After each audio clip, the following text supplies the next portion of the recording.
In wrestling, there's some heel turns that absolutely nobody asked for.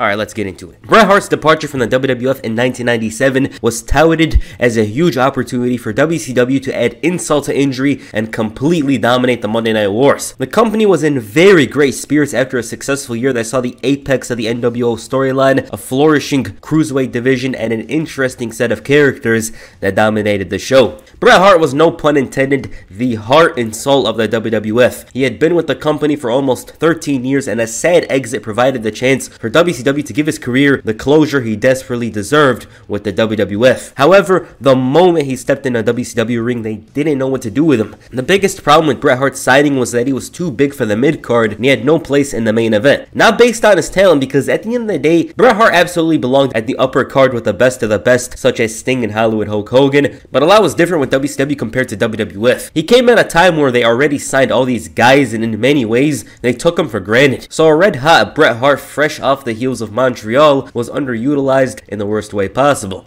Well, maybe not, because he could have debuted and lost to El Dandy. He was pretty cold only 3 months after debuting, and what did he decide to do? Give him the most random heel turn. Why? Because there was no long-term plan with Bret Hart. He wasn't really buddies with the guys at the top, and he slowly fell down the card. They didn't try too hard with him before even doing the turn. He was out here helping Sting take down the NWO in his debut, fighting alongside the likes of Randy Savage, and not too long after, decides to screw him over. Maybe that should have been his gimmick as a heel, screwing over people like he was screwed over himself. Mr. McMahon's forming of the corporation did a nice job of adding another hurdle for Stone Cold Steve Austin to overcome leading up to WrestleMania 15. It added another chapter to their ongoing story and showed the depths that McMahon would go in order to screw over Austin. Completely distracted by Stone Cold Steve Austin, McMahon didn't make a big deal out of The Undertaker forming the Ministry of Darkness. The faction promised to run roughshod on the WWF and in turn take over the company. It was a gradual process for them to reach the desk of Mr. McMahon, but once they did, the faction had his undivided attention. This story expanded to involve his family, and it turned him face.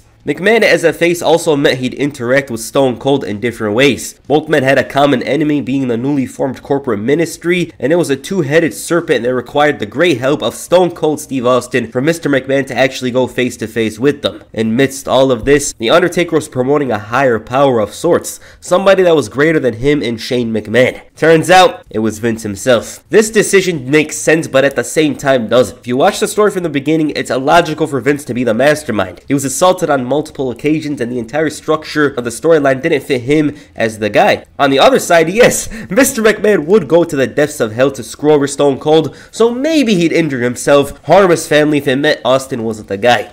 That said, nobody asked for this. He was never the best choice with the way the story was going, and it accomplished nothing. It only turned the story into a hybrid of the Austin and McMahon feud, which already involved The Undertaker a year earlier. They felt reliant on a story that didn't need to be brought back so soon, especially at a time where Austin and McMahon were in a fresh situation, siding with each other despite having animosity. Unlike WCW though, this did not hurt the company in the slightest. Any problem for the WWF in 1999 was quickly burned through and overlooked because the product as a whole was red hot. They were doing so damn well back then. Sting's time in WCW after Starrcade 1997 was all over the place, but no decision was stranger than the one to turn him heel in 1999. Sting was entirely right in this feud with Hulk Hogan. His problems with him were entirely logical, and watching these shows with no additional context, you'd think he was the face. Fans couldn't bring themselves to boo him because not only was Sting already beloved, but he became even cooler. It was such a bad decision that they turned him back only 2 months later. It's a problem the WWF found themselves in 2 years later with Stone Cold Steve Austin. Goldberg's streak left an indelible imprint on his career. It had a strong grip on his WCW run because the moment he lost, you can't really think about a couple of memorable moments from his time in the company afterwards, especially on the positive side. At one point, he injured himself breaking a car window and had to go away. So upon his return, they had the great idea to turn him heel at a time where the fans were craving a push for him. Goldberg's heel turn was one of the strangest in wrestling history because when you take him out of the equation, WCW didn't have many strong figures to lead the company, and this was in a time period of turmoil. Hogan left, their biggest stars were injured and not the same as they once were. Goldberg was the perfect catalyst to turn things around, and similar to Sting, Goldberg wasn't really hated. You can't hate somebody that was cooler than just about everyone on the roster. What made Goldberg cool as a heel was that he looked even stronger, and he had a certain aura that nobody at the time in WCW matched. It took them only a month to realize that his heel turn was a mistake. It wasn't a costly one though, because if it was, everyone would still be talking about it to this day. But since it happened in July 2000, it's not mentioned. It was never going to be a costly error because WCW already messed up in the last year and a half, and his face turn in itself was him going off script, which is an entirely different story. Rikishi. The later half of the Attitude Era had an entirely different vibe around it. WWF seemed more interested in building up the young talent, and with a couple of names from WCW, it made 2000 one of the most successful years in the company's history from a financial and creative standpoint. The new talent did a lot more lifting compared to 1998 and had more openings to reach the very top. One of those men that took advantage was Rikishi. Rikishi had a strong in-ring presence, but also had a great personality and charisma about him. Before his push was pissed on, he was considered one of the future of the WWF. And this is all in spite of him wearing a thong and moving his ass around like a goofy. Rikishi was doing perfectly well as a competitive mid-carder that could face the very best, such as Triple H, so it made his heel turn all that stranger. Stone Cold Steve Austin was ran over at Survivor Series in November of 1999, the very same month Rikishi debuted and prospered, and he was clearly not supposed to be him on paper. It was most likely Billy Gunn, but he didn't have that vibe about him to feud with Stone Cold. Plans for Rikishi to actually be the one to run over Stone Cold were made in motion in February of 2000, which makes things even stranger. So they made the story originally. Rikishi hadn't been called up to the main roster yet and all that. And only 3 months in, when he showed that he was popular, he was a good guy, fans loved him, they had already made plans for him to be the one. And Rikishi was so out of the left field. There was no problem in the shock factor, but everything else is a different story. It ruined his career. First of all, it was too high of a jump to feud with Stone Cold, not to mention a returning Stone Cold. And it takes away everything about his character. I did it for The Rock. I did it for the people. I did it for my family. Second, that position was never going to be filled by anyone on the roster because Triple H was exempt. Undertaker feuding with Austin again? That didn't make sense. And in the same role as a heel as well? No, they feuded too many times in the past couple of years. It sounds kind of weird now, but Chris Benoit fit the role. For Rikishi, it took away everything that made him special. He was pigeonholed in a role that didn't fit him at all. Rikishi at his best is a babyface, plus his attire as a heel was so odd. Rikishi was in a position few would have made the most of. Stone Cold. Stone Cold Steve Austin's return in late 2000 was a very welcoming one. The Texas Rattlesnake gave an already stacked main event scene yet another character, but plans were certainly different this time around. Austin as a wrestler wasn't as strong as previously. I'm not talking in-ring. In-ring, I'd say he was a bit better, but as a character, the booking of his, he wasn't as strong. He'd show shades of that resiliency, such as the time he won the Royal Rumble. However, it was mostly him failing to overcome the challenges ahead. Triple H beat him decisively in the 3 stages of Hell match, and in the lead up to WrestleMania 17, Stone Cold assured The Rock that he'll do anything to come out on top. And anything could mean anything. So when he sided with Mr. McMahon, it proved his claims correct. However, this was a colossal mistake. A mistake I don't think the WWE will ever top. Because Austin was in his home state of Texas. Rock was getting booed. They weren't going to turn on their own guy no matter what. And in addition, yes, it makes sense Austin got desperate. The way the story was going, they literally explained to you, Stone Cold will do anything to win the WWF Championship. He'll do more than The Rock could ever imagine. He lost that step, but would he really side with the boss? That's not the biggest problem. It's the fact that they did this heel turn at a time where Austin was still red hot and the #1 guy in the company. Rock was awesome, he put in the work, but when Stone Cold came back, he reminded everyone of what they missed. This man was getting all these crazy reactions and everyone loved him. But this decision ruined everything. So many viewers tuned out due to this very decision, and when you look at the situation, everything about it was so strange. Stone Cold only had one babyface to feud with, that being The Undertaker. The Rock was gone, and they even paired him with the Alliance later on. So even in a situation where Austin needed to turn heel, they did it in the wrong way. And his character was very entertaining. I personally think it's great as a standalone, but it was the worst time to do it. The heel turn was so bad that Austin just reverted back to a face like nothing happened the night after Survivor Series. Despite all the hate this heel run gets, it shows his versatility to go and do something entirely different as a paranoid champion. As I said, I liked it as a standalone, and I'm very interested in making or remaking a video about it. Eddie Guerrero.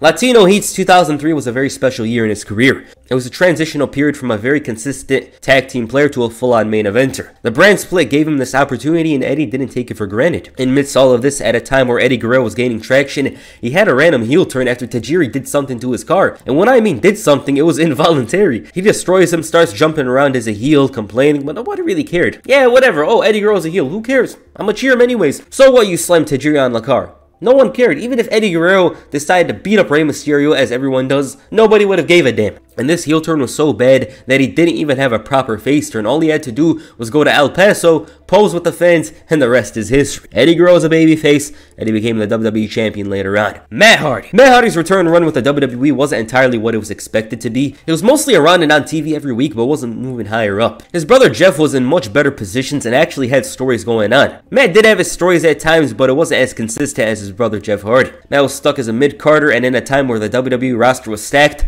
shout out to Twitter, the only other option to potentially go up was a heel turn. He randomly cost his brother the WWE Championship, and from there his charisma faded. He just had this emotionalist look on his face, not anger, not jealousy, nothing. He's staring like a random PS2 NPC, and this heel turn was bad. It didn't help Matt Hardy at all, because the entire reason they did it was to give Jeff Hardy something for WrestleMania. It was never supposed to be a launching pad for him, because right after the feud ended, he did nothing. Matter of fact, he reunited with his brother a couple of months later. But they tried too hard with that feud, involving a dead dog, when just the mere fact of a brother turning on his own brother out of jealousy is enough. And TNA did it better, but for Matt Hardy in 2009, it did absolutely nothing for him. He got the big win, but they didn't put any effort into his character. It was supposed to be Christian's feud, which explains why Matt Hardy lacked any direction after Backlash. Samoa Joe. Samoa Joe's got a strange career trajectory. He's always been around and done better than 98% of wrestlers, but his career could have been so much more, especially in TNA. He had the perfect run when debuting in 2005 that culminated with a loss to Kurt Angle. Their feud was amazing and provided a high-level, real main event vibe that very few matches in the company's history could match. The slew of mistakes, though, would start showing with TNA's treatment of Joe. He was fumbled on a couple of occasions, and there came a time where the main event Mafia ran roughshod on TNA. One of their first targets was Samoa Joe, a huge rival of Angle's in the past. They took him out, and the beating he suffered hurt him so badly that he thought having a on his face was a great idea. He was hunting down others and was repackaged. This all led to him joining the main event Mafia, turning heel, and siding with his biggest enemy in TNA. The guy that gave him his first loss screwed him over on multiple occasions, Kurt Angle. It was the most TNA thing ever. If WWE's thing is not striking while the iron's hot, TNA was doing random swerves. It hurt Joe badly. And you guys know, this man is so talented and loved by people that without a thought, you'd assume he was a 3-time TNA World Champion. But he's not. Only won the belt once. This heel turn didn't help at all, and at one point he was even kidnapped by ninjas later on, and that story wasn't followed up on. Joe had the credentials, the talent, and the drive, but when bad booking gets in the way, it's almost impossible to overcome. Michael Cole. Michael Cole had slowly been phased in as the voice of the WWE after Jim Ross's switch to the SmackDown brand in 2008. It was a surreal change to see these two swap spots. Jim Ross didn't fit SmackDown at all, and it's one of those things that you had to get used to. Cole was mostly a background character for the first parts of his time on Raw, and he never had that respect that JR did, because similar to 1999, he was seen as somebody that took his spot. With the advent of NXT, Michael Cole was booked to be more biased towards certain wrestlers such as Daniel Bryan. He had a strong disdain for him, and by the summer he was a full-on heel. It was a strange decision because Cole was the voice of Raw, and in some ways he was a huge character of the show, but as a heel, he was indirectly one of the main characters of the show. And this motherfucker didn't know how to hit a suplex, so when Melina faced somebody like Alicia Fox, this man was yapping, he's rambling on. When John Cena faced The Miz, it was yapping premium. It was a huge problem because Cole was actually good at his job. I'm not gonna lie and say he was a bad heel. The problem was he was overexposed. This man would complain on Raw for 2 hours, sometimes 3, show up to NXT, and every once in a while he'd be on SmackDown. It was rough, and there was a few nice moments in there. His time on NXT Season 3 was very entertaining, but by the time WrestleMania 27 came around, everyone had enough. His impact was felt with legitimately every match. Santino and somebody like Mason Ryan face off. You're not getting the commentator. It was heel Michael Cole. And that feud with the King should have ended at WrestleMania, but it was dragged on and on and on and on and on like I am right now. WWE seemed to get the hint that Michael Cole dominating their shows despite being a commentator wasn't a good idea, and his biased commentary was toned down to the level of Bobby Heenan. Of course, he wasn't as good as Braun Strowman. Braun Strowman's move to Raw in 2016 opened up a huge opportunity for him to prosper and succeed as WWE's new giant. He had the agility, the size, and was getting better and better as time went on. For some reason, he exploded after WrestleMania. WWE was pushing him super hard, he broke the ring, and all they had to do to get him loved by the fans was have him face Roman Reigns. Back in 2017, Roman Reigns was considered to be Judas and the Antichrist rolled into one. Like, I legitimately believe people underrate just how hated this man was back then.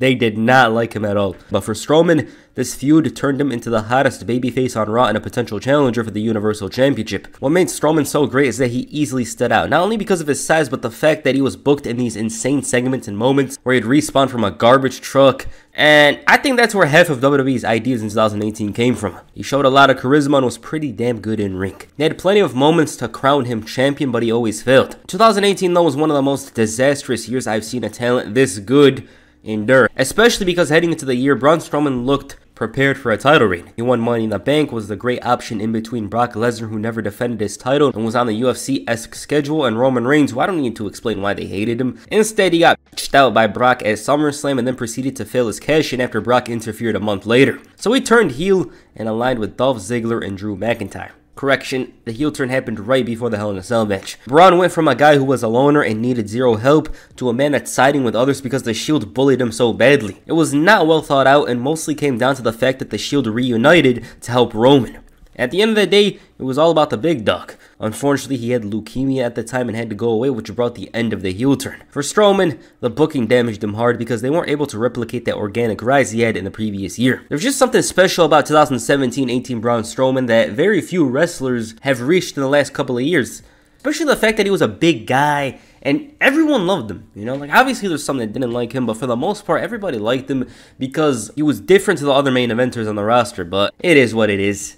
I do wish he won the title at some point during this time because it would have freshened up the title scene. Becky Lynch. Becky Lynch's reputation on SmackDown in 2018 was in a strange position. She had the credentials in the previous title reigns, but for some reason was stuck in the middle of the card. During the summer, her push began. It seemed like she was heading towards a title charge because the last time she was pushed this hard was in 2016. Becky was winning more often and her big moment was SummerSlam. She was set to face Carmella for the SmackDown Women's Championship, but instead though, Charlotte was added to the match, and at this point, the fans got the memo. Charlotte was the golden girl of the WWE. It wasn't as hard as Roman's push, but she was their go-to girl for any big title match. The most important thing to mention here is that in storyline, Becky had been wronged for 2 years. Anybody want to make an impact, they'd go after her, steal her title shot, or whatever. Basically, she was screwed over. So when Charlotte won at SummerSlam, she exploded and the fans weren't angry. It was quite the opposite, which was a huge oversight from WWE. Because when a heel turns heel, they boo that person. Instead, it was like she turned face premium or something. Becky had a lot of valid reasons to go after Charlotte, and this heel turn was heavily criticized. Fans didn't buy into the fact that Becky was a heel. No one cared, but in many ways, this is one of the most important heel turns in the last couple of years. I only think of Roman's that had more of an impact. Off the top of my head, of course. But for Becky Lynch, her character was molded and developed by this very heel turn. The man, a champion that had all the confidence in the world. There was something about that confidence that really elevated her to greater heights, especially that vibe where she just didn't care who she pissed off and win, even with a broken nose. And by Survivor Series,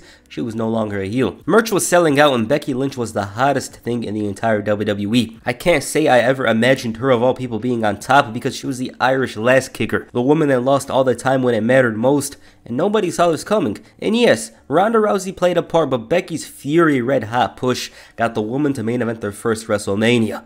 It was wild stuff. Alright, I was going to include a lot of other stuff here. Tatanka, Jim Ross, Monty Brown, Ryback, Dan O'Brien, CM Punk, which I actually had in the video. CM Punk had a profound impact on WWE in 2011. I wrote down everything. I even recorded the part for that one, but I removed it because I just didn't see how it fit in this video. It looked good when I wrote it, and even when I recorded it, but by the time I actually got to the part, I was like, nah, we gotta kick this out of here. We gotta remove it. I didn't like it. Other than that, if this video does well, we'll do a sequel, but yeah, like a lot of these heel turns just didn't work because it was all about the shock factor. Either that or they were just messing around with the booking, especially in Braun Strowman's case. Alright, what do you guys think of these heel turns? Please comment down below, and that's it for this video. Make sure you hit the Stone Cold Stunner on the like button and perhaps the Coquina Clutch on the subscribe button. Peace. I'm out.